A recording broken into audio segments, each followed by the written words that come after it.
Bismillahirrahmanirrahim. Assalamualaikum warahmatullahi wabarakatuh.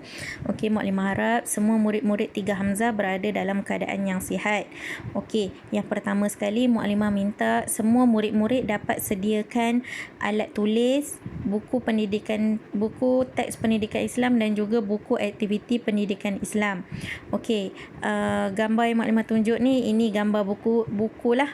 Okey, yang sebelah kiri ialah buku teks pendidikan Islam dan sebelah kanan warna purple ialah buku aktiviti pendidikan Islam.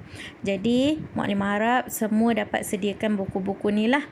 Seperti mana minggu lepas awak dah ambil di sekolah. Jadi dapat buku tolong tulis nama. Okey, seterusnya tanpa membuang masa Muklimah teruskan apa yang kita nak belajar hari ni, iaitu pengajaran daripada surah Al-Fatihah. Okey, sebelum ni Muklimah dah pernah ajar awak masa kelas Google Meet yang pertama, kemudian kelas offline.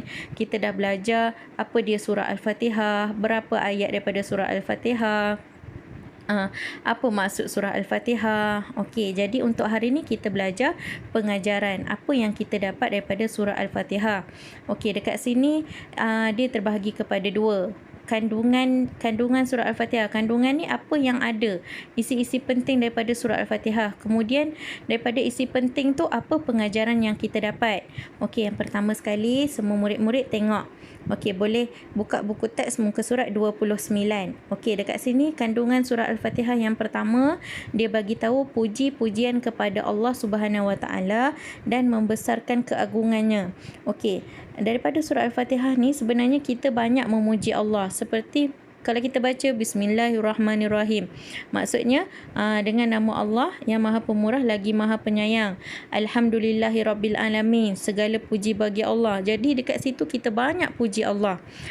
Puji ni untuk apa? Untuk kita besarkan lagi Allah ni. Allah kan Maha Esa. Okey, jadi permulaan dia kita kena puji Allah. Sama juga dengan kita berdoa. Cara kita berdoa yang pertama kena puji dulu Allah ni, apa sifat dia.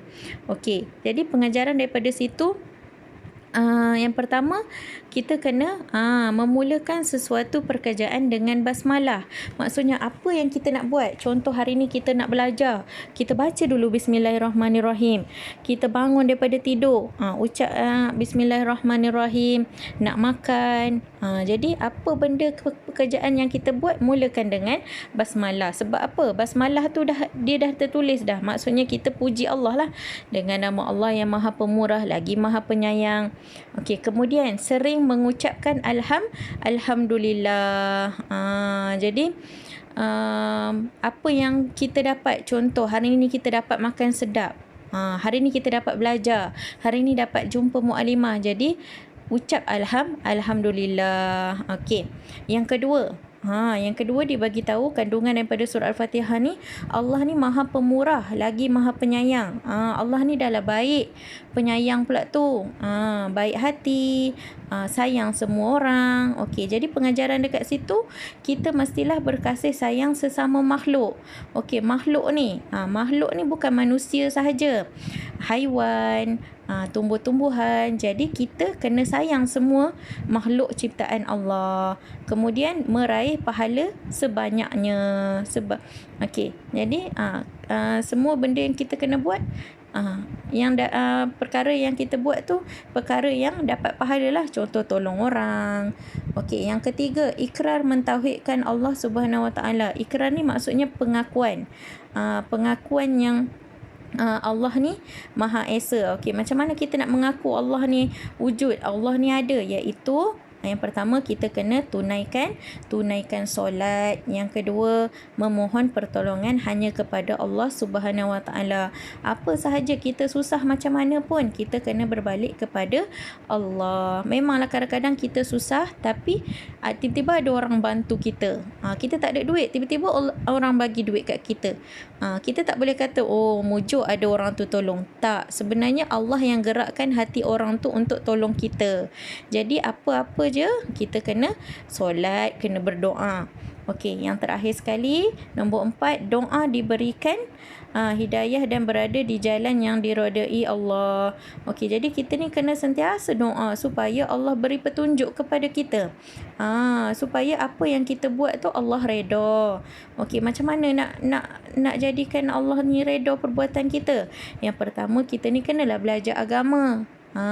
Belajar agama ni sangat penting, sangat dituntut dalam Islam. Okey, yang kedua, selain belajar agama, awak pun perlu bersahabat dengan rakan yang baik. Kena kawan dengan kawan yang baik-baik lah. Okey, seterusnya muka surat 30 ni. Okey, yang ni awak boleh tengok aktiviti yang ketiga. Teliti gambar di bawah, kemudian kenal pasti ciri-ciri orang yang berada di jalan yang diredai Allah Subhanahu Wa Taala dalam gambar tersebut. Okey, tengok latihan nombor 3, boleh tengok dekat gambar yang sebelah tu. Okey, ini adalah ciri-ciri mereka yang berada di jalan yang diredai Allah. Okey, yang pertama, tengok gambar yang pertama, dia tunaikan solat. Yang kedua, dia menyapu sampah. Yang ketiga, buang sampah dalam tong sampah. Nombor 4, membaca buku. Jadi ini adalah antara ciri-ciri orang yang Allah redha perbuatan dia. Okey, seterusnya muka surat 31. Okey, berdasarkan kefahaman dan penghayatan kamu tentang surah Al-Fatihah, dia suruh kita buat dua benda. Nyatakan tindakan kamu apabila berhadapan dengan situasi di bawah. Kemudian nyatakan faedah daripada tindakan kamu dan akibat jika kamu mengabaikannya. Okey, jadi awak boleh tengok gambar kat sini. Okey, contoh gambar yang pertama tu, yang makcik galas beg tu. Okey, barang dia terjatuh. Jadi, apa yang tindakan yang awak perlu buat? Tindakan saya kena tolong. Okey, faedah dia awak dapat apa? Bila awak tolong orang, awak dapat apa? Dapat pahala. Okey, akibat mengabaikan, kalau awak tengok aje, jadi awak akan dapat apa? Maksudnya Allah tak redha lah. Jadi sama juga dengan perbuatan-perbuatan yang lain. Yang ni awak tak perlu buat je, cuma dengar je. Okey, seterusnya, okey, buka buku aktiviti muka surat 26. Okey, kefahaman surah Al-Fatihah. Jadi dekat sini awak boleh buatlah. Okey, arahan dia lorek pada jawapan yang betul. Awak baca, kemudian lorek pada jawapan yang disediakan di sebelah lah. Kemudian buka muka surat 27 pula, suaikan. Okey, ni yang kita belajar tadi, kandungan dengan juga pengajaran. Okey, boleh buat pada buku aktiviti awak. Kemudian muka surat 28 dan 29 ni pilih pengertian surah Al-Fatihah. Pengertian ni maksud yang kita dah belajar pada kelas sebelum ni. Okey, 28 dan 29. Kemudian muka surat 30, tulis nombor jawapan pada situasi yang berikut. Okey, tulis jawapan. Awak baca ciri-ciri yang diredai Allah. Okey, nombor 1, menunaikan tanggungjawab. Mana dia gambar yang bersesuaian? Awak isi pada buku awak. Kemudian muka surat akhir sekali, pilih dan isi jawapan pada tempat kosong berdasarkan situasi. Okey, awak boleh pilih, baca akibat. Dia conteng dinding. Apa akibat yang didapat? Okey, boleh tengok jawapan dekat atas tu. Okey, itu saja untuk kelas kita hari ni. Muklimah ucapkan terima kasih dengar video Muklimah ni. Okey, kita jumpa pada kelas akan datang. Okey, terima kasih. Assalamualaikum warahmatullahi wabarakatuh.